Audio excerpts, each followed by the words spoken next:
د موبایل پر سکرین مې د زنګ نښه راغله ومې کتل. د نامه پر ځای مې ورته زړه لیکلي و. موبایل مې غوږ ته پورته کړ. له لږ ځنډ وروسته یې راته وویل څنګه یې؟ له سترګو مې څو اوښکې راغلې. ځان مې کنټرول کړ. ورته ومې ویل ښه یم. ویې ویل له ژونده خوښ یې؟ خندا راغله او په غټ زړه مې وویل هو ډېر زیات. ویې ویل زه دې یادېږم. موبایل مې له غوږه ایسته کړ او غټه ساه مې واخیسته.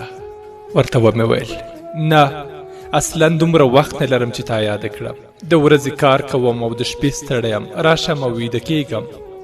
ویې ویل کومه ګیله خو به رانه نه لرې؟ د دروغ خندا مې وکړه. ورته مې وویل هېڅکله نه. په ژړغوني غږ یې وویل ښه په ځان پام کوه. د الله په امان.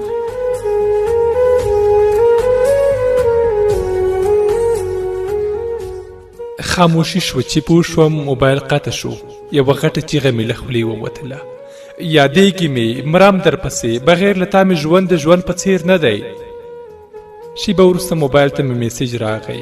ومې کتل چې میسج کې یې لیکلي وو هیله کوم مه ژاړه. حیران شوې چې زه څنګه پوه شوم؟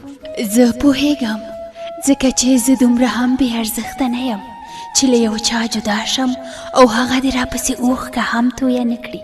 بس دا ژوند دی. کله انسانان سره یو ځای کیږي خو زړونه نه.